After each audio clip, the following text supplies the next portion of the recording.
Bonjour à tous, bienvenue sur Lift Talk, le premier podcast dédié à l'univers du street lifting et de la force, où nous abordons des sujets tels que la programmation, la nutrition, les méthodes d'entraînement pour résumer tout ce qui peut vous aider à progresser sans limite, que vous soyez débutant ou confirmé. Nous sommes Marco et Victor, coach et compétiteurs dans le milieu du street lifting. Nous suivons des athlètes également en powerlifting. Si vous avez des questions, n'hésitez pas à les noter lors du podcast et à nous les poster en commentaire. Le podcast est sur toutes les plateformes, que ce soit YouTube, encore Spotify, Deezer, etc. Bonne écoute à vous. Donc, bienvenue à tous dans ce 27e épisode de Lift Talk. Ça devient vraiment n'importe quoi ce podcast. Le mec, il a une bouteille à la main. Représente Tourtel, moins 10% avec le code VICO15. Les sponsors, il n'y en a aucun, mais t'en rêves. Hein. Putain, le mec, il veut se faire sponsor par la terre entière. Non, j'ai pas besoin. Agenda. Agendas, ouais. Ben Jerry's, j'aimerais bien, tu vois. Ah ouais, Ben Jerry's, ouais, ça c'est vrai que c'est bien ça. Cette nuit, oh putain, anecdote de fou. Ouais, vas-y. Je me suis levé pour aller pisser, j'avais hyper chaud et du coup j'ai démonté la fin d'une glace. Je suis allé me recoucher, je me suis endormi et je me suis endormi magnifiquement bien. J'étais bien, alors j'étais frais et tout, ça m'a fait trop du bien. T'étais bien. Ah Ouais, ouais. c'est pratique, hein. Si vous avez du mal à dormir en été, mangez un pot de glace et retournez vous coucher.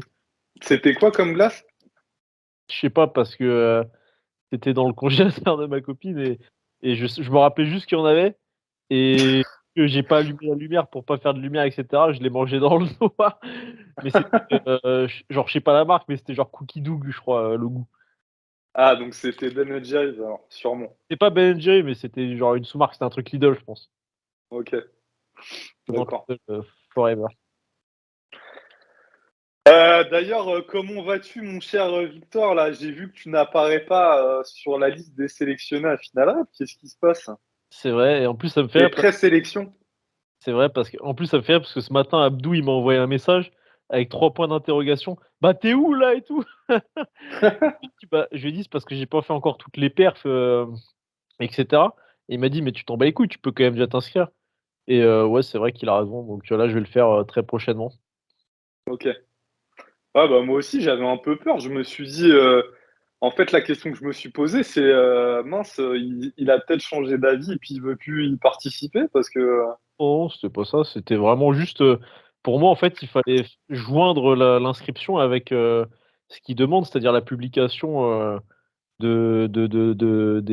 comment dire, des lifts Ouais. de sélection, quoi.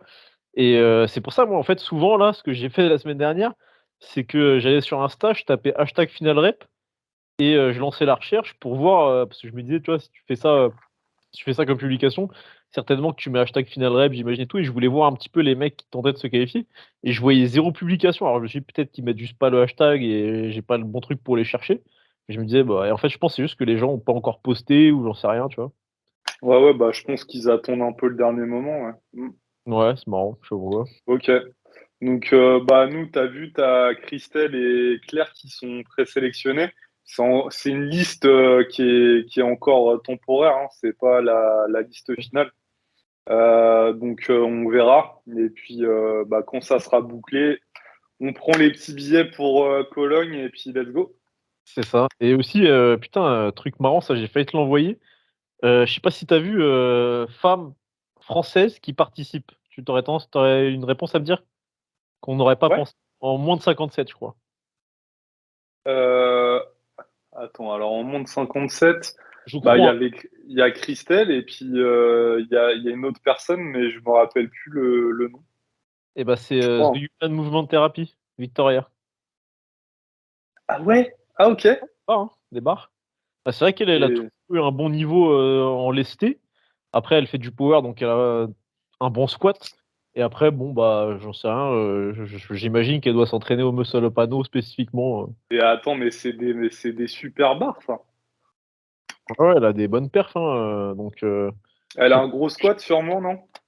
ouais, ouais, certainement. Je sais pas. Bah, après, bah, en fait, c'est parce que je l'ai découvert. Si tu veux, moi, j'ai vu la story de Final Rep. J'ai vu donc Victoria, machin, etc. et ça m'a fait tilter un petit peu. Je me suis dit: «Putain, ça me parle, mais j'arrive pas à ça m'évoque, quelque chose sans savoir, quoi». Et après, j'ai vu une story de elle avec un screen de la story de Final Rep où elle disait qu'en gros, bah, c'était elle, quoi. Et là, j'ai fait le rapprochement, j'ai fait: «Ah putain, trop marrant», et juste après, elle mettait une story d'elle qui squattait. Et bon, elle met tous ses trucs en anglais, et bon, je parle quand même suffisamment bien anglais pour comprendre ce qu'elle met, et de ce que j'ai compris, mais après je regarde pas trop ses stories habituellement, mais de ce que j'ai compris, elle disait qu'elle s'était pas trop ou peu entraînée, depuis 8 mois, de ce que j'ai compris. Donc je sais pas si elle sous-entend en power, je sais pas si elle sous-entend pas du tout entraînée, mais je pense pas, ou si, de manière discontinue et cetera, j'en sais rien, tu vois? OK. D'accord. En gros, le message, c'était, en gros, je serais pas à 100 quoi. Oui, non, mais en fait, elle faisait une story de squat après où elle faisait genre, je sais plus, 4 x 6 à 90 en sans ceinture, sans genouillère, et elle disait, re bloc de reprise, volume léger, parce que, 8 mois, sans trop m'entraîner, ou je sais plus exactement la Ah formule. OK. C'était l'idée, quoi. Mais bref, que encore la D'accord. France, aux honneurs, je pense, pour ces championnats du monde, très certainement, et représentée dans, bah, je pense toutes les catégories, hein, si je dis pas de bêtises, mais Bah, attends, tu sais quoi? Bouge pas. Je vais prendre, mon téléphone et ouais, puis regardez ça direct. je vais regarder. Ça peut être intéressant aussi pour les auditeurs, voilà, de savoir un peu, Bah oui, c'est ça, on fait une petite actu Final Rep, en début de podcast sans le vouloir, sans l'avoir prévu de base, mais bon, ça fait pas de mal. C'est quand même une Ouais, compétition. donc Victoria et Christelle qui vont représenter la France. D'ailleurs, je sais pas si tu as vu, mais il y a certaines KT où il y a beaucoup, beaucoup de personnes, hein. Il y a genre en moins de 66, il y a 15 personnes. Je sais pas si tu as vu. Mais c'est parce qu'ils ont pas encore fait les sélections, c'est j'imagine. Bah en fait, je suis pas sûr. C'est les inscrits pour moi, en fait. Ouais, pas con, parce que je vois par exemple en moins de 66, il y a 4 Italiens et bah il y en aura moins quoi. Parce que moi, je pense, mon interprétation, c'est qu'en fait, vu que, et ça, ils le disent dans les stories après, si tu as pas payé et que tu étais sélectionné de base, et ben, ce sera, un autre, et après on lui demandera de payer, et s'il paye, bah, ce sera lui qui ira à ta place, en gros. Donc en fait, je pense qu'il y a aussi ce facteur-là, et il disait aussi que s'il y en avait qui avaient les mêmes totaux, ce serait la qualité d'exécution, de Ah ce ouais, vidéo envoyé, c'est ça. Et vu que, ouais, au moment, c'est bah, il y a, subjectif ça. de ce que j'ai compris, personne qui a envoyé, de vidéos, enfin, ou alors très peu, j'ai pas vu. Et ben, je pense qu'ils attendent, de pouvoir comparer, tout. Et après, ils disaient dans leur story qu'ils prendraient quand même en compte le fait qu'ils savaient que, les règles dans les fédérations nationales des différents pays sont pas tout à fait les mêmes. Donc en gros, ils Ah vont, ouais. moi, tu vois, le truc que je me suis dit, c'est OK, en gros, tous ceux qui sont en Russie, ils vont avoir le droit de faire des keeping, du coup, pour leur sélection. Après, évidemment, sur place, Ouais, non. d'ailleurs, putain, je viens de voir, ouais, en moins de 63, il y a une Russe, en moins de 57, il y a une Russe aussi. Putain, moi je trouve ça génial. Je sais plus, ils ont dit 20 nations représentées, c'est ça? De mémoire, ouais, c'était ça, 90 personnes inscrites pour l'instant, je crois, et 20 nations, ouais, ça doit, ouais, c'est ça, c'est ce qui me parle, ça, je me rappelle. Ouais, donc après, tu vois, en moins de 63, bon, bah, t'as Claire. Et t'as aussi, je me rappelle plus de son prénom, qui fait partie de la SWAT team. Inès, voilà, Ah oui, euh, qui est sélectionnée. Et puis il y a Pauline. Donc en fait, elles sont trois. Donc OK, là, ouais. je sais pas vraiment comment ça va se passer.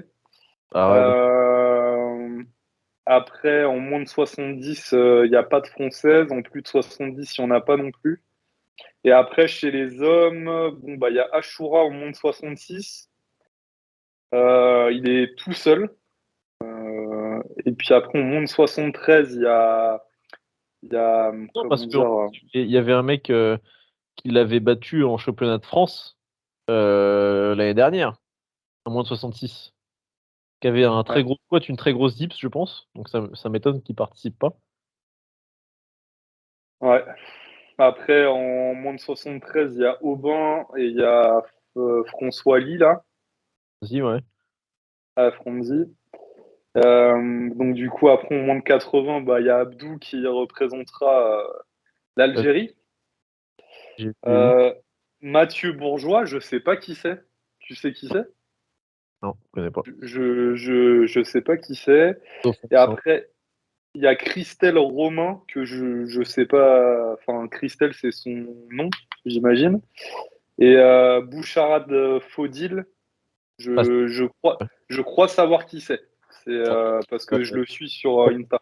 C'est Kawa. Euh, Ah ouais? Bah, T'es je sûr? crois, c'est ce que j'ai cru comprendre qu'Abdoum disait ce matin, mais j'ai peut-être Ah mal. ok, bah non, alors J'ai je confonds j'ai avec peut-être quelqu'un compris, d'autre. hein. J'ai peut-être très mal compris, hein. Je confonds. Et donc après, en moins de 87, il y a donc Captain. Dos argenté, bah je sais pas qui c'est. Bah, Euh, je sais pas, j'aurais envie de te dire Ludo Adamantium, mais ouais, je sais ça se pas. trouve, ça se trouve, j'ai une connerie, hein. Ça se trouve, je dis n'importe quoi.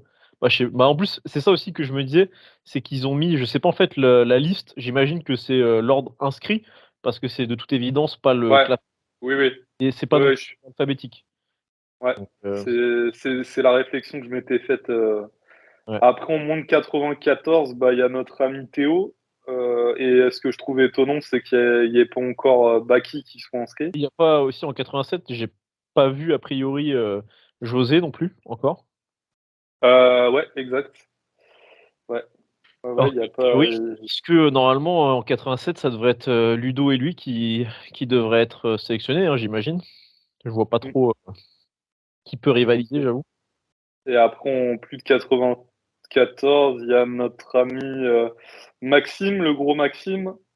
J'ai eu, Et, euh, et après, il y a Robin, qui est un pote de Bilal, qui avait fait les championnats de France. Là, il est arrivé, je sais plus, troisième ou quatrième, ok, en ouais, plus de d'accord. 94. Donc voilà un peu pour les sélectionnés français, enfin les pré-sélectionnés français. Donc on va voir dans les jours à venir qu'est-ce que ça donne tout ça. Ça fait Voilà. des représentants dans quasiment toutes les catégories, sauf moins de 70 et plus de 70 pour les femmes, quoi. Ouais, Sinon, français, on est là. on est là. Et donc là, on a fait le tour par rapport à ce sujet d'actualité. Il y avait deux sujets qu'on voulait traiter. Et le premier sujet, c'était sur le hinge au squat. C'est un sujet qui est super intéressant. Et on va dire que ça rejoint aussi un peu un sujet d'actualité. C'est un truc pas qui fait polémique, mais il y a certaines personnes, on va dire, qui ont donné leur avis là-dessus, la pertinence du hinge. Donc déjà, moi, je voudrais recontextualiser pour vous expliquer un peu ce que c'est, parce qu'il y en a sûrement qui savent pas. Donc hinge, ça s'écrit H-I-N-G-E. En anglais, ça veut dire charnière. Donc typiquement en français, si on devait le retranscrire, c'est une flexion de hanche. Donc voilà pour ça. Il y a plusieurs autres comment dire, expressions qui sont liées. On retrouve souvent le terme hip hinge, donc bah, flexion de bassin. Et il y a un autre terme que je trouve un peu plus, on va dire, alambiqué, c'est le pré-hinge, qui pour moi, bon, c'est encore une invention des Américains, ça. Enfin, ils aiment bien, tu sais, définir des termes, parce que bon, pourquoi faire simple quand on peut faire compliqué, tu vois, genre. Pour moi, le inch, tu l'appelles juste le inch, tu dis pas pré-inch. Pré-inch, pour moi, c'est plus une action psychologique qu'une action mécanique. Le inch, voilà, c'est une flexion. Pourquoi rajouter pré-inch? Alors ça, c'est encore un autre débat. C'est On la- va pas trop. c'est l'action de décomposer le mouvement, moi je le vois comme ça en vrai. Ça me choque pas de ouf. C'est Bah, en l'action de fait, reculer les fesses et ensuite d'entamer la flexion de genou et la descente. Plutôt ouais, que mais quand tu fais ton hinge au squat, c'est le fait de pas descendre rectiligne, quoi. C'est le fait justement, mais en un seul mouvement, quoi, pour moi. ouais, ouais, enfin, alors pour moi, le inch, et puis tout le monde l'utilise à peu près comme ça. Enfin, c'est le fait juste d'avoir une flexion de hanche, en fait, typiquement. Et le pré-inch, je vois pas. Enfin, ça, c'est encore un peu un truc, tu sais, c'est comme si on disait le pré-dressing ou des choses comme ça. Ça a pas vraiment d'intérêt. Les personnes qui utilisent trop d'anglicisme comme ça, c'est un peu pour faire genre. et puis faire très savant, très scientifique, Faut dire. alors qu'on pourrait utiliser des mots français beaucoup plus simples et qui parlent à beaucoup plus de monde. Mais non, non, ça fait mieux de toujours utiliser des anglicismes, surtout en powerlifting, ils adorent ça. Donc voilà. Donc un peu, voilà, pour définir les termes. Après, il y a eu, on va dire, des personnes qui disaient que le inch, il était pas, il était un peu, comment, trop utilisé par beaucoup de gens qui ne comprenaient pas trop ce qu'ils faisaient. Alors moi, je suis un peu d'accord avec. Pour ce que c'est. Définis concrètement, tu vois, genre, à quoi ça ressemble? Pour que les gens, ils se représentent bien ce que tu dis, Ouais. Bah alors, attends. Oui, d'accord. On est sur du schéma avec une bouteille Et non, non, et non, non, regarde. ah, Attends, des stylos, mec, des stylos. montre-toi avec ton corps, enculé. Donc là, c'est les membres inférieurs, ok? Là, c'est le buste. Et là, la liaison des deux stylos, c'est le bassin. Donc là, vous allez des racks. Le hinge, c'est le fait de reculer le bassin pour se mettre dans une bonne trajectoire, si c'est nécessaire, et on en reviendra après, pour descendre. Parce que qu'est-ce qui se passe si vous descendez trop droit?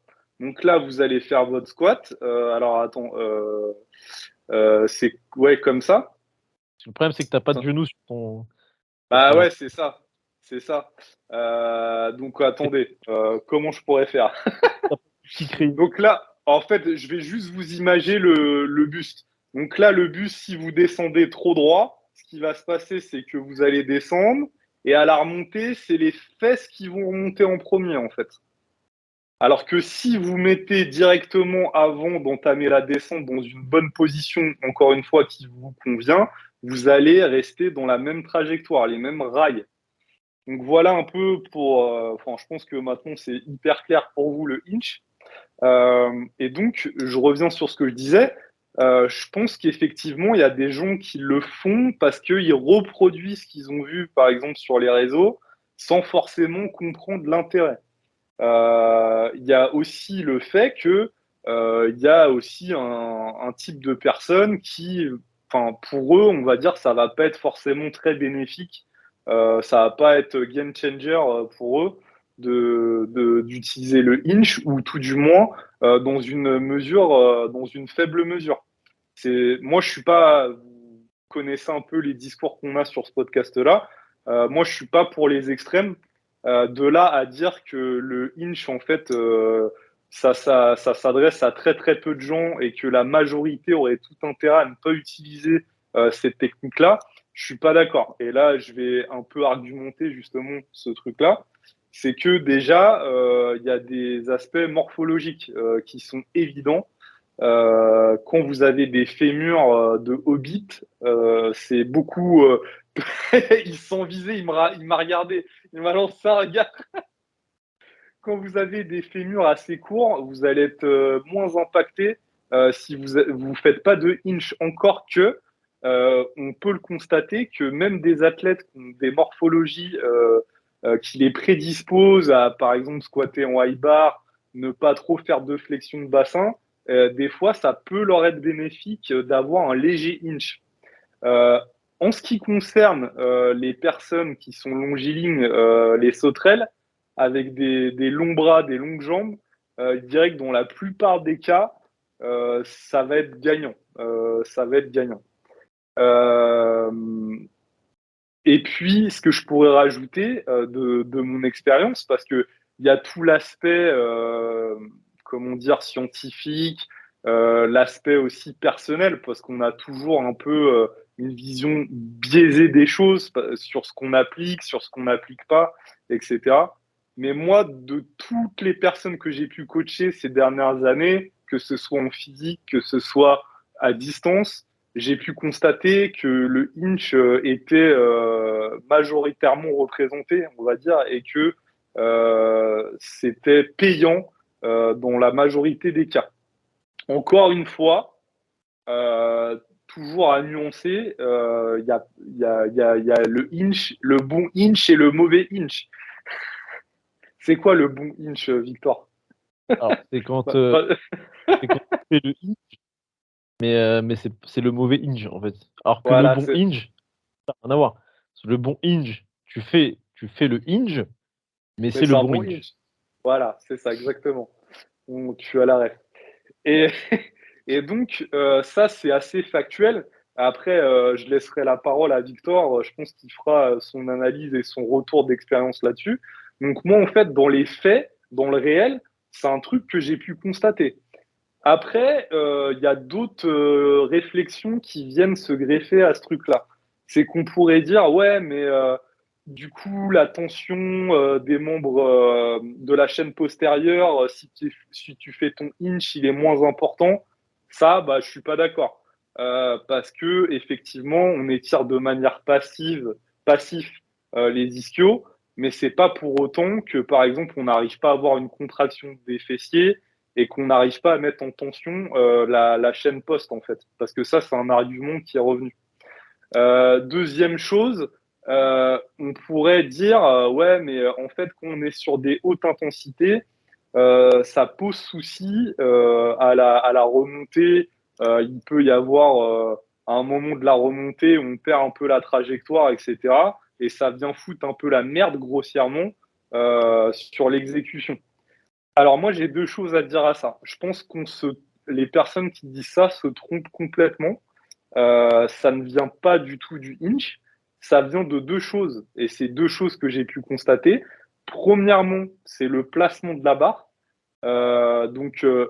Par rapport à votre setup, vous avez mal ancré la barre. Vous n'avez pas encore trouvé la position idéale. Ça peut très bien être, on en a déjà parlé, ça peut être un mid-bar, etc. Ça, c'est très individuel. Donc ça, souvent, c'est le cas. Trop de précipitation au niveau du setup, ce qui crée un mauvais ancrage, ce qui crée aussi, et ça on le retrouve pas mal, la barre, elle va rouler soit vers le haut, soit vers le bas. Ça aussi, c'est lié à un problème, c'est que les gens utilisent trop en fait leurs mains pour s'aider, on va dire, leurs bras, on va dire, alors que normalement, les mains sont juste là pour crocheter la barre, mais en aucun cas la soutenir. J'avais fait un article là-dessus.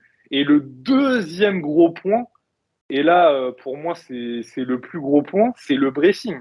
Souvent, ce qui crée une perte de trajectoire à la remontée, c'est pas le fait de partir avec une flexion de buste, c'est qu'il y a un défaut de bracing, il y a une perte il y a une perte de tension dans le bracing, et ce qui vient créer des déséquilibres lors de la remontée. Donc, en fait, je pense qu'on déporte le problème. C'est pas. Alors, peut-être qu'effectivement, le inch, il est utilisé à tort et trop utilisé. Et c'est un truc qu'on voit beaucoup. Et même moi, à titre personnel, j'ai tendance à faire des inch un peu agressifs. Euh, Ce qui n'est pas forcément une bonne chose. Mais bon, voilà, tout le monde aussi doit, comment dire, enfin, a le droit à des défauts techniques ou il y a des choses qu'on sait qu'on doit corriger, mais en gros, on n'est pas parfait, quoi. C'est ça que je veux dire par là. Euh, donc, je me suis un peu perdu dans ce que je voulais dire. Euh, il se fout de ma gueule. Donc voilà, en fait, pour synthétiser, je pense qu'on déporte le problème et que le inch, c'est pas du tout ce qu'on pourrait vous dire, enfin que ce que certains pourraient vous dire en mode ça s'applique, ça peut être payant pour très peu de personnes. Moi, à l'inverse, je dirais que ça c'est payant pour la majorité des gens. Et ça, encore une fois, c'est le terrain qui me fait dire ça. D'ailleurs, souvent, les gens qui disent ça, déjà d'une, ils sont pas coachs. De deux, ils n'ont jamais coaché quelqu'un en physique. Et en plus de ça, ils coachent depuis très peu de temps. Ils sont très jeunes dans leur pratique. Et dernière chose aussi, ils sont totalement biaisés dans leur analyse parce que eux-mêmes n'utilisent pas cette technique-là et donc en gros font une généralité là-dessus que ça s'appliquerait à très peu de gens. Souvent aussi, c'est des gens qui ont une morphologie 100% adaptée parce que quand tu squattes dans les 300 kilos à 21 ans, c'est que tu es un champion. C'est pas que tu as galéré pour arriver où tu en es. Ça implique du travail, bien évidemment. Mais ça a été beaucoup plus simple pour toi dans ton processus et tu n'as pas eu à te creuser la tête et à expérimenter des choses, surtout à 21 ans. ou je dis 21 ans, mais voilà, enfin, Victor aussi, il est assez jeune. Mais je veux dire que quand tu Mm. as 10, 12, 15 ans de pratique, que tu as côtoyé énormément de gens, que tu as coaché énormément de gens, quand même, tu as un retour qui est beaucoup plus objectif sur ce qui est valable ou pas valable. Donc voilà un peu mon analyse là-dessus. Je te laisse la parole, Victor. Je sais pas, j'ai pas grand-chose à dire, je t'avoue. Moi, je suis pas, ouais, voilà, je m'en branle. C'est le mec qui pète un câble. Non, mais c'est vrai que je sais pas, j'ai un peu rien à dire, je t'avoue. Moi, c'est pas une technique que j'utilise, c'est pas une technique que je coach non plus. Parce que moi, déjà, les gens que j'ai personne que je coach. J'étais en train de réfléchir justement pour que tu parlais. J'ai personne que je coach qui fait plus de, je pense, 1,77 m pour être précis, je pense. Donc j'ai que Putain, des tu gens qui coaches font que moins d'un des mètre nains, 80. quoi. Je suis spécialiste en nains et que des gens qui font moins d'un mètre 80. Donc, et encore, je dis ça, mais bon, après, j'ai évidemment coaché des gens qui étaient plus. Mais ils étaient encore, on va dire, trop à un stade où ils étaient sur comment dire, une construction de masse musculaire de manière prioritaire plutôt qu'une recherche de suroptimisation précoce de la Exactement. technique. Parce Et que ça, on moi l'a aussi, pas, ça, on l'a j'ai pas dit. abordé. C'est hyper important que tu le soulignes. C'est que ce genre de technique, ça s'applique pas non plus à n'importe qui. Faut déjà une maîtrise. Il y a des choses beaucoup plus importantes à prioriser en amont. Et ça vient dans un second temps. Et donc, C'est c'est important de que l'ordre tu le dises. de l'ordre de l'optimisation, on va dire, de la technique, comme stratégie. Et qu'est-ce que je voulais dire? Ah oui, je voulais dire que la plupart du temps, énormément, j'ai tendance à faire commencer, les gens à squatter en high bar parce que, je trouve que, avoir un renfort cuisse, un Sans, renfort chaîne antérieure, qu'est-ce que tu dire quelque chose? sans genouillère et sans ceinture. S'ils en ont Et, pas aussi, oui. et en chaussettes. Et et en slip mais c'est pour analyser la longueur des fessiers. C'est purement professionnel. C'est purement professionnel. C'est vraiment pour voir s'ils ont un point fort qui peut se développer à ce niveau-là. Donc à faire squatter en high bar en premier parce que, souvent en fait les gens ils ont pas la mobilité d'épaule pour, squatter en low bar. Du coup, ils compensent un petit peu. C'est pas systématique, mais c'est quand même assez fréquemment le cas, mais, c'est pas systématique non plus. Mais après bon, bah, tout ce qui va changer, c'est qu'en fait, si je vois que le mec en high bar, il est confort, au bout d'un bloc, qui est pas très long, genre 4 semaines, et ben, je peux déjà commencer à lui faire du mid bar ou du low bar.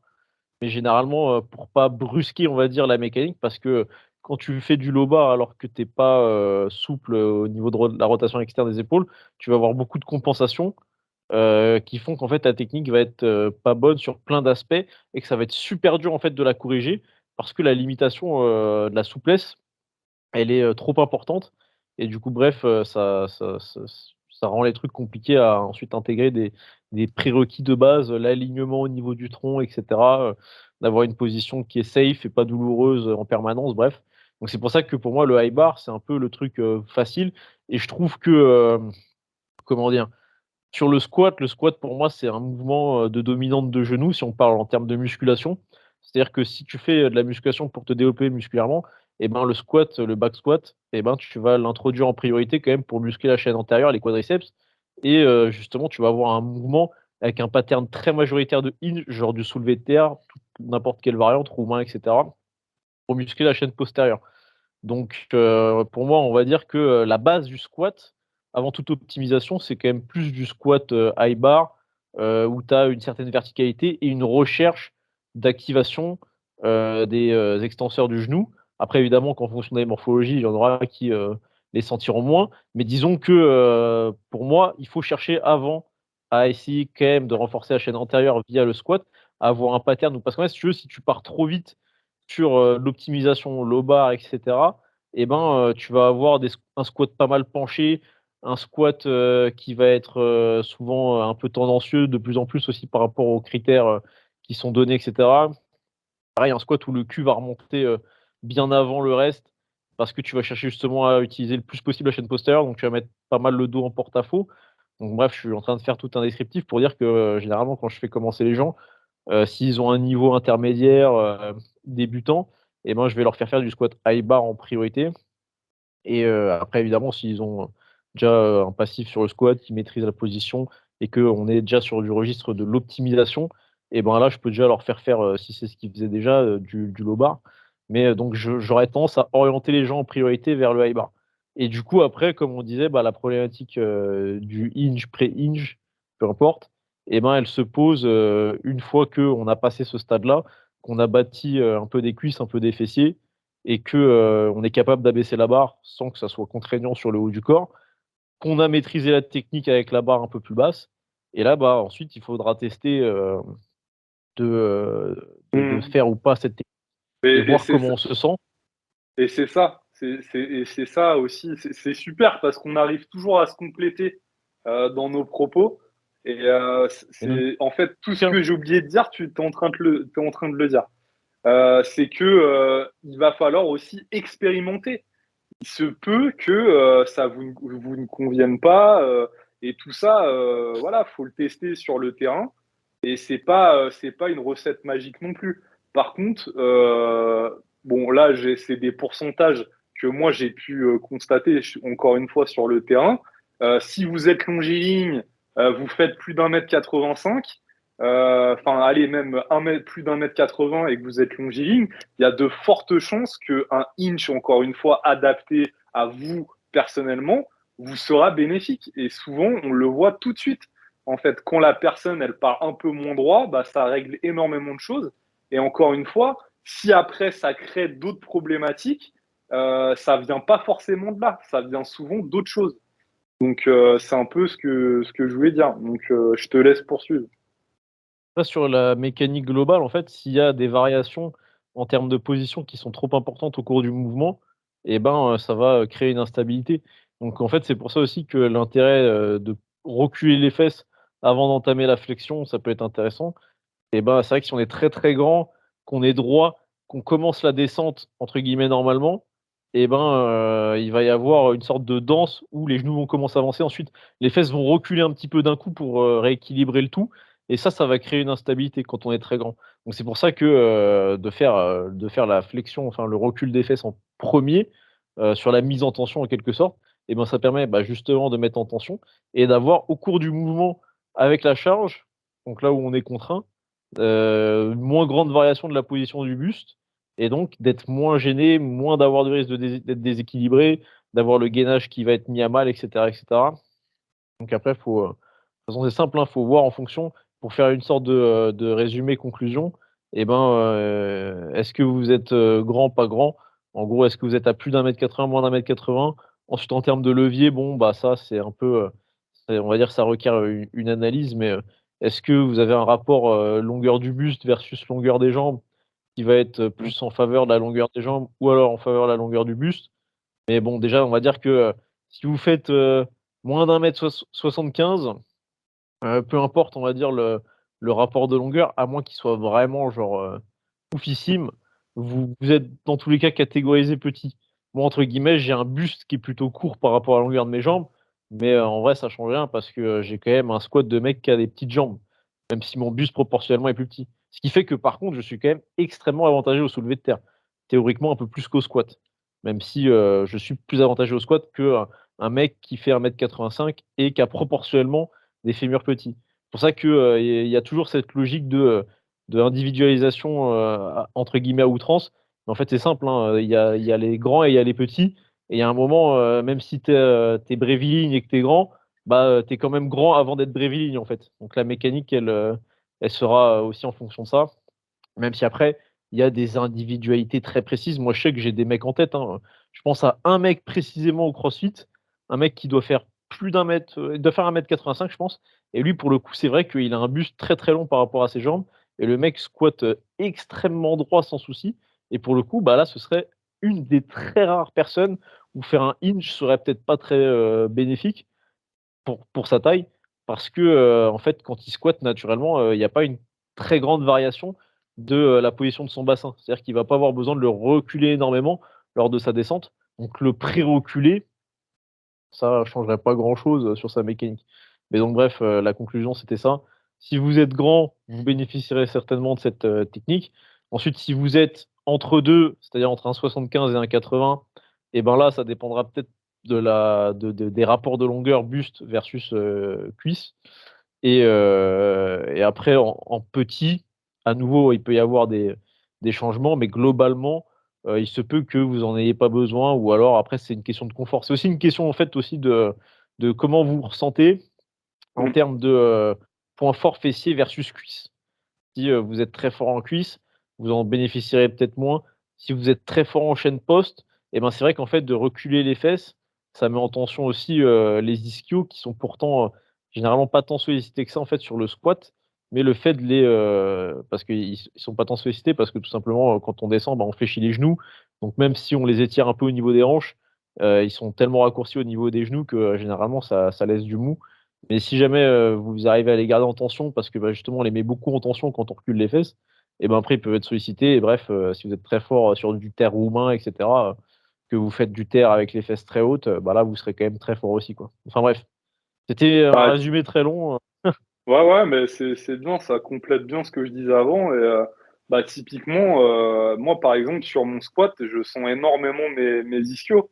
Parce que faites le test de reculer les fesses en arrière, ça va mettre en tension vos ischios. Et en plus de ça, sur la phase excentrique, quand même, il ramasse pas mal, quoi. Donc, en fait, je travaille pas mes ischios de manière spécifique, ciblée. Mais au squat, je les travaille énormément. Et tu vois, par exemple, depuis qu'on a arrêté SP, j'ai des plus gros ischios qu'avant, quoi. Alors que je les travaille pas en isolation. Et j'ai des ouais. plus gros fessiers aussi, forcément, parce que bah, souvent, quand vous êtes grand, de toute façon, la masse musculaire, quand vous faites 1m85, 90 et plus, elle va être déportée tout en haut. Vous avez souvent les jambes en carotte, on va dire. Toute la masse musculaire est en haut, au niveau du bassin, etc. Et c'est pour ça, souvent, que vous êtes plus fort en flexion de hanche qu'en flexion de genou. Donc, pour moi, voilà, 95% pour me laisser une petite marge d'erreur. Si vous êtes grand, le inch vous sera bénéfique.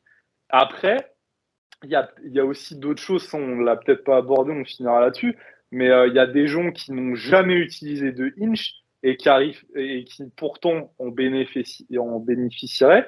Mais en fait, vu qu'ils ont jamais utilisé cette technique-là, et je pense notamment à des mecs super connus qui devraient le faire, hein, et ça encore, c'est un petit tacle, mais je sais pas par qui ils se font coacher, mais ça laisse à désirer.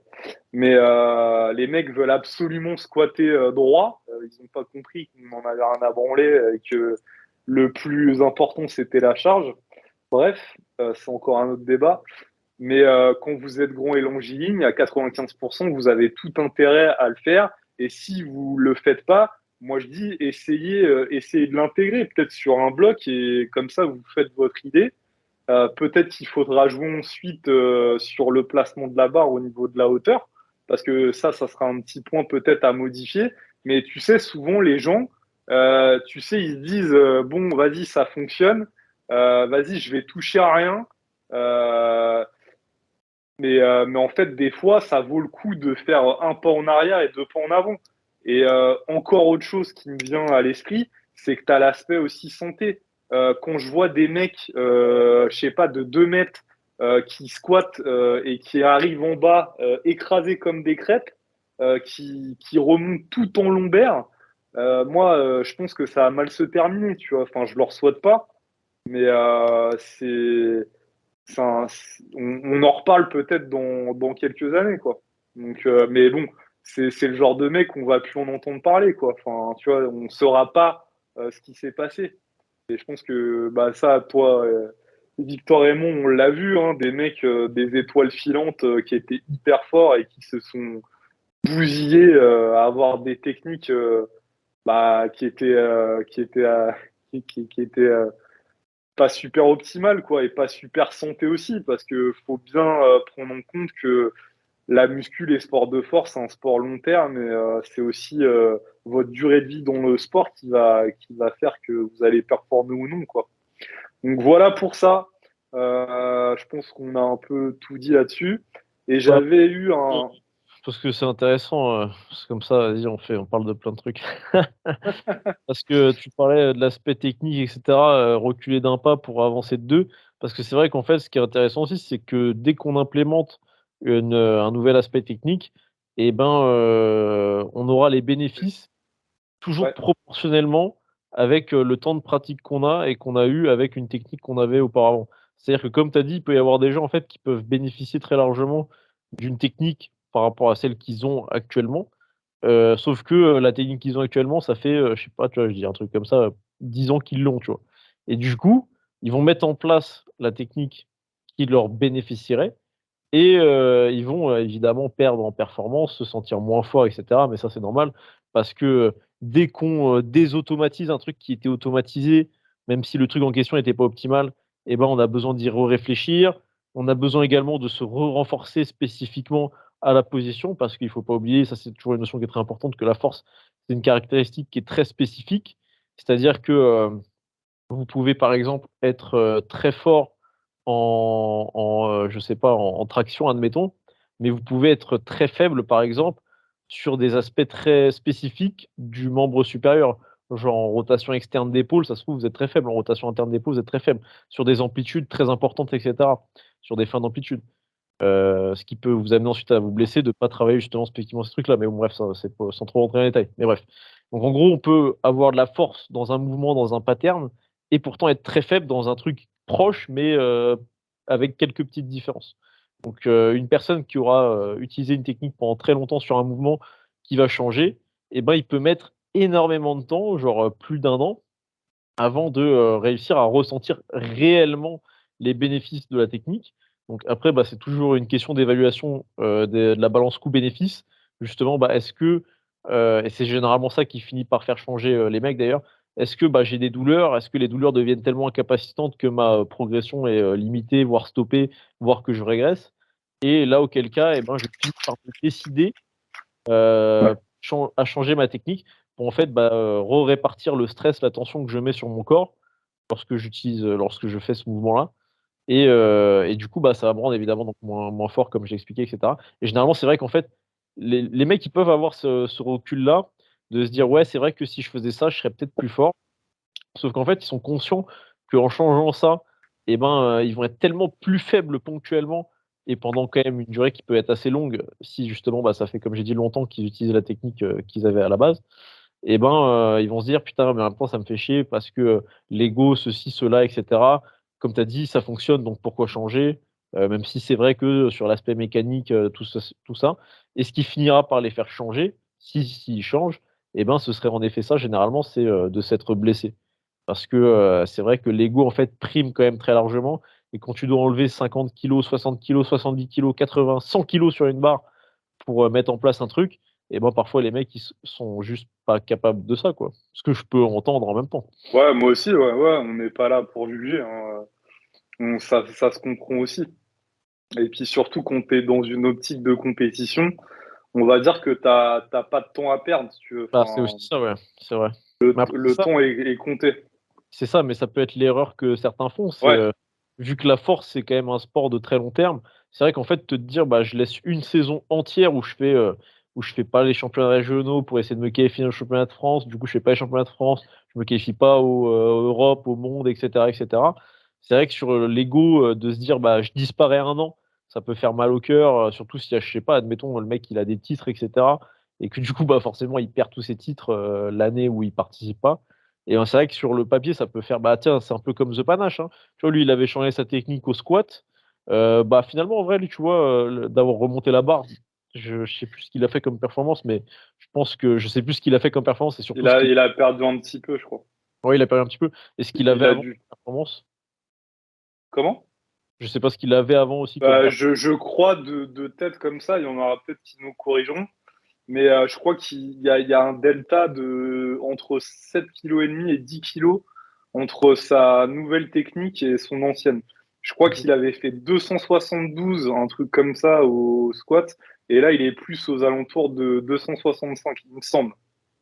Ah, je crois qu'il y a même une dizaine de moins, sur les 2. Genre, je pense qu'il était plus à 262 et là, il est peut-être plus à 255 parce que ça me paraît Non, non, énorme. non, non, non, il est plus, ouais, il est plus, frérot. Ouais. Pas Ah, il sûr, est hein. fort, hein. Ah, si, je Ouais, te non, jure. mais justement, vu que je sais que tu vois, il a un niveau qui est Bah, pas attends, tu sais quoi? hyper regardé. Je, Je sais qu'il a je un vais aller niveau voir. hyper éloigné du mien, donc souvent j'arrive mieux à retenir, on va dire, les performances des mecs qui sont un peu proches de moi, entre guillemets. Même si le mec fait 15 kilos de moins que moi, mais Euh, alors, tac, tac.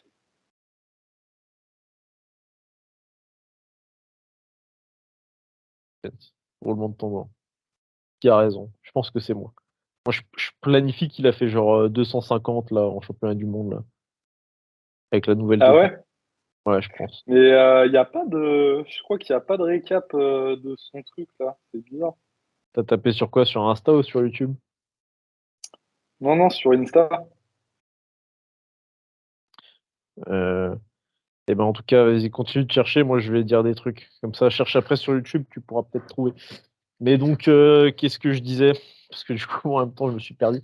Mais ouais, c'est ça, de ne pas avoir l'ego, de se faire embarquer et de parfois se dire, donc là, pour le coup, bah, lui, s'il y aurait un delta que de 7,5, peu importe la charge absolue, mais ce qui compte, c'est le delta entre sa technique d'avant et sa technique actuelle, et ben ce serait vraiment pas tant que ça déjà, par rapport au temps. Bah, quoique, remarque, il y a peut-être eu un an, du coup, qui s'est écoulé, j'imagine, enfin, puisque c'était entre deux Un petit championnats, peu moins. un petit Un peu petit moins. peu moins. Donc, et encore, pour le coup, ce serait vraiment quelqu'un qui aurait progressé assez rapidement. Parce qu'après, il y a aussi évidemment des changements techniques qui vont demander moins de temps à être enregistrés parce que ça va peut-être un peu moins changer la mécanique. Parce que mine de rien, en fait, la hauteur de barre, quand on passe, on va dire, de très bas à bas, ça change peut-être moins la mécanique qu'un hinge. Pour le coup, le hinge, de vraiment chercher à reculer les fesses avant d'entamer la descente, ça dépend évidemment à quel point vous le faites, etc. Mais ça peut être quelque chose qui change, qui modifie beaucoup plus la mécanique. Donc, dans ce critère-là spécifiquement, de le mettre en place, ça peut demander ensuite un temps plus important, peut-être, je ne sais pas, pour que les performances reviennent au niveau et même donc dépassent celles d'avant. Mais donc on voit que ça peut mettre quand même une durée assez longue. Et ça, c'est quelque chose que souvent les gens que je coach me disent, peu importe leur niveau. Ouais, bah, j'ai mis le truc que tu m'as dit en place, mais je suis moins fort. Donc, sous-entendu, bah, je suis pas hyper satisfait. Moi, je m'attendais à ce que ce soit une optimisation Ouais. plus forte. Oh là là. Ça, j'ai, euh, j'ai des discussions là-dessus assez régulièrement. Des gens, en fait, qui comprennent pas des fois pourquoi ils progressent pas d'un bloc à un autre sur un exercice. T'as ça aussi? Bah oui, oui, parce que c'est le temps d'ancrer en fait la technique, c'est le temps d'ancrer le pattern, et sachant que voilà, un bloc c'est pas long, si c'est un mois, 5 semaines, voilà, c'est vraiment pas très très long. Mais tu sais que d'ailleurs, ça c'est une réflexion que je me suis faite. C'est vrai que quand tu te dis, tu vois, que tu fais un bloc entier, ça dure 4 à 6 semaines, on va dire, donc un bon mois en moyenne. Et c'est vrai que te dire que tu progresses en fait, entre guillemets, bah, d'un bloc à l'autre, et pas d'une semaine à l'autre. C'est vrai que c'est sur quand même une période de temps qui est assez longue. Et psychologiquement, quand tu as ce recul-là, c'est vrai qu'il faut être assez solide pour encaisser, on va dire, comment dire, bah, te dire qu'en fait, faut être motivé par une progression qui est vraiment pas très rapide. Mais moi, je me suis dit, là, j'ai pris plus 10 kilos à mon squat depuis fin décembre. Donc là, on est quoi? On est en juillet. Ouais, juillet, donc ça fait 7 mois. 7 mois, ça fait donc même pas 2 kilos par mois sur mon squat. Donc après, bon, contextuellement, c'était pas le moment, on va dire, pour max out, etc. Là, je l'ai fait pour la qualif finale rep. Et donc, j'ai pas pu, enfin, comment dire, j'ai pas pu démontrer vraiment au maximum les progrès que j'avais fait. Mais dans tous les cas, voilà, admettons au mieux, j'aurais pris 2 kilos par mois. Donc c'est vrai que pour certains, ça peut être quand même très peu satisfaisant. Mais après, il faut prendre ce recul-là, de se dire que 2 kilos par mois en un an, ça fait plus 24 sur un mouvement. Et plus 24 par mouvement, bon, à part traction et muscle-up où la progression sera nécessairement plus lente que ça, et ben ça fait des progressions sur le total qui sont énormes. Est-ce que tu as trouvé ce putain de squat là depuis tout à l'heure que j'essaye de parler pour Non, dire. parce que je suis remonté jusqu'à début 2022 et je trouve aucune vidéo de squat. Mais t'es une merde, t'as pas cherché sur YouTube. Sur YouTube, il y a forcément. Non, non. YouTube, World Powerlifting, The Panache, et tu trouves instantanément. D'accord, bah attends, excusez-moi. Voilà. Ça- Les aléas du direct. Bon, vas-y, et maintenant c'est à toi qui meuble, tu parles du sujet suivant et moi je vais trouver cette information parce que tu m'avais l'air là. The Panache Squat. Et non, mais toi, fais le sujet suivant, là. Moi, je vais chercher, là, parce que toi, tu trouves rien. Et j'en ai marre de meubler, là. C'est bon, j'ai dit trop de trucs, j'ai plus d'inspi. Est-ce que vous voulez que je vous Ah, parle de pétanque, là, les amis? Parce que non, mais non, vas-y, cherche plutôt. c'est pour ça, voilà, j'ai fait le putain de sujet, moi. Mais la pétanque, en plus, c'est pas un sport, c'est pas un vrai sport. Et mange-moi le chien. Plutôt le, mais plutôt un, tu vois, le palais breton, par exemple, c'est beaucoup mieux. Personne joue à ton truc, gros. Ouais, Eh là là, c'est beaucoup plus compliqué le palais breton que la pétanque. ça, Pétanque, il y a même pas de technique là-dessus. c'est un petit mec. Alors, moi, franchement, j'ai trouvé instantanément, c'est super simple. Donc, déjà, premier essai, 2,35. Donc, ça m'étonnerait que ça finisse à ce que tu as dit. Deuxième essai, 2,47,5. Tu vois, je pense qu'on est vraiment dans l'ordre de grandeur que j'ai dit moi. Ah, il avait peut-être 265 alors, un truc Ah, du genre. je pense que c'est une dizaine de moins que ce que tu avais dit à la base. Ah ouais, putain, Bref, j'étais plus ça persuadé va, d'avoir. que j'avais encore raison, encore une fois. Et Ah, d'ailleurs, Oui. là, je le vois, tu vois, parce que du coup, je regarde la vidéo de son squat. Putain, d'ailleurs, il est bien droit, hein. C'est vrai que visuellement, pas mal. Et je vois qu'il squatte avec, tu sais, les pompes là. C'est un peu genre, comment, c'est comme un peu des Jordan là. C'est vrai que Ouais, beaucoup bah, squattent avec ça. Moi, je squatte en, comment on appelle ça? En en slipper. slippers. Et toi, est-ce que tu kiffes Total. ça? Alors moi, je suis. Alors là, tu vois, je vais peut-être éteindre un truc. Les Ça, c'est gens intéressant, m'écoutent. Comment? c'est intéressant, ça, comme sujet, ça. On n'en parle pas. Bah, Les pompes au squat, c'est intéressant, c'est important. ouais, carrément. Bah, moi, j'ai un avis assez tranché là-dessus. Il y a des modes, en fait. Ouais. Par exemple, il y a quelques années, tout le monde était en lifter. Après, tout le monde a voulu squatter à plat en mode ouais, sleeper ou des trucs comme ça. Et maintenant, c'est vachement la mode des Jordan. Tu vois, tous les Ouais. mecs, ils ont des Jordan. Alors moi, j'ai un avis, ouais, ouais, très, enfin, et je pense qu'il est objectif. C'est que quand vous regardez la semelle d'une Jordan 1, parce que c'est souvent des Jordan 1 montantes, moi, il y a deux choses qui me posent problème. Et en plus, pour avoir été un sneakers head, avoir été collectionneur de Jordan, je sais de quoi je parle. Ok. Euh, vous voyez la semelle, vous regardez la semelle d'une Jordan, c'est comme ça. En fait, la pointe du pied, elle est légèrement surélevée. Oui, Donc c'est vrai. déjà, vous avez pas une accroche au sol qui est optimale et qui se fait pas sur l'entièreté de la voûte plantaire, enfin des pieds. Deuxième chose, c'est des chaussures montantes. Je pense, et ça c'est un peu de la logique, que ça doit forcément un petit peu gêner au niveau de la flexion de cheville, ce que je trouve pas du tout intéressant. Ça, c'est des chaussures pour faire les guignols, concrètement. Et là, c'est un peu le vieux con qui parle. Euh, pour moi, ça n'a aucune utilité et c'est complètement débile d'utiliser des Jordan au même titre que c'était débile aussi d'utiliser, par exemple, il y avait une époque où beaucoup ils squattaient en All-Star. Je sais pas si tu t'en rappelles, les All-Star Converse. Et les All-Star Converse, c'est exactement la même chose. La pointe de la semelle, elle est rebiquée vers le haut. Alors que moi, ce que je suggère souvent pour les personnes qui préfèrent squatter à plat, qui sont plus à l'aise là-dessus, c'est genre des Vans. Les Vans, ça a une semelle hyper rigide déjà et plate. Et c'est beaucoup plus adapté.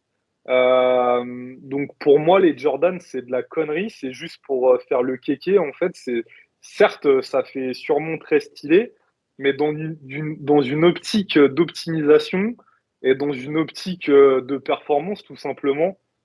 Pour moi, ça n'a pas lieu d'être. Et les personnes qui propagent ce genre de truc, pour moi, c'est un peu, enfin, je vais rester correct, mais je trouve ça un peu limite, Ouais. quoi. Moi, je squatte en espadrille. Qu'est-ce que t'en penses? Bah, pas ouf, hein. Mais j'ai un super flow, par contre. Et puis mes pieds Ouais, en, respirent. en fait, et puis tu sais, c'est comme la mode dans le prêt-à-porter, c'est qu'il y a des cycles, tu vois, genre, avant tout le monde, je te disais, avant tout le monde est en lifter, là, tout le monde est en Jordan actuellement, mais c'est un truc qui risque de changer encore. Tout le monde Oui. avec des Romaleos et tout, c'est comme les genouillères, tout le monde a des Inzer, les Inzer, pour les avoir testés, pour avoir d'autres retours à ce niveau-là, c'est complètement surcoté aussi. Et Pas moi. ça. Hein? Qu'est-ce que j'aime pas, moi? J'ai réussi à en mettre une et après j'ai arrêté. Bah déjà au niveau confort, c'est pas du tout confort, déjà d'une. C'est pas le Euh, je je trouve, je trouve trouve. ça hyper important, moi, quand tu squattes. Et quand tu squattes, avoir, tu vois, le devant de la, tu sais, en haut du tibia, en bas du genou, la genouillère qui baille comme ça, quand tu arrives en bas, pour moi, ça prouve bien une chose, c'est qu'il n'y a pas de maintien, en fait. Il y a beaucoup moins de maintien qu'une SBD classique. Donc non, pour moi, je pense qu'il y a un effet vachement placebo. Les mecs qui se disent ouais, j'ai dépensé 250 balles, il y a une technologie de ouf, je vais prendre plus 10 kilos sur mon squat, je me sens super bien en bas, vu que je squatte un peu plus en flexion de genou, il y a un bon rebond en bas. Ouais, connerie, totale connerie. C'est vrai, sûrement connerie. Ah, moi, je sais pas, j'ai réussi à en mettre une et après j'avais mal et j'ai pas mis l'autre. Donc j'ai jamais essayé vraiment. Et je sais que j'avais un pote aussi qui avait, bah, on les avait vus, les nouvelles SBD là. Pareil, j'ai eu la flemme de les tester. Moi, en fait, je squatte avec mes vieilles SBD là. Je vais peut-être quand même en racheter parce que franchement, les miennes, ça fait 1 an et demi que je les ai. Putain, je les enfile que instantanément, quoi. Comme quand je mets mon pantalon le matin. Et je pense que là, pour le coup, le placebo, on y est vraiment là.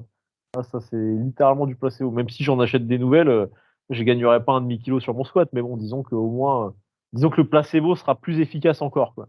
Et ça a fait la différence. Ça, c'est important.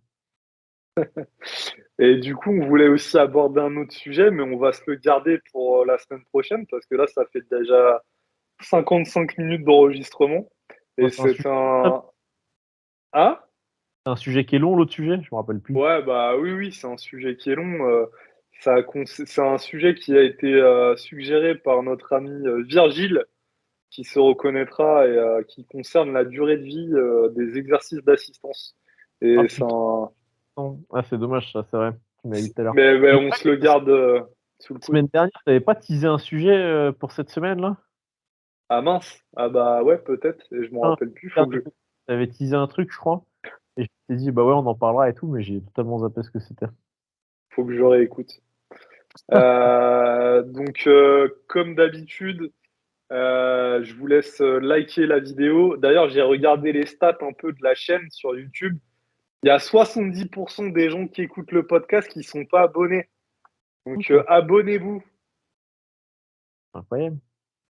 Abonnez-vous. Et donc, voilà. Et sinon, bah, je sais pas, t'avais un truc à rajouter, Victor? Non, non, rien de spécial, rien de Ok. spécial. Jouer à Donc la là, la. pétanque. je je vois la pétanque. Ça marche. Bah, on vous souhaite donc une bonne fin de journée et on vous dit au prochain épisode. Alors. Salut, Ciao. ciao.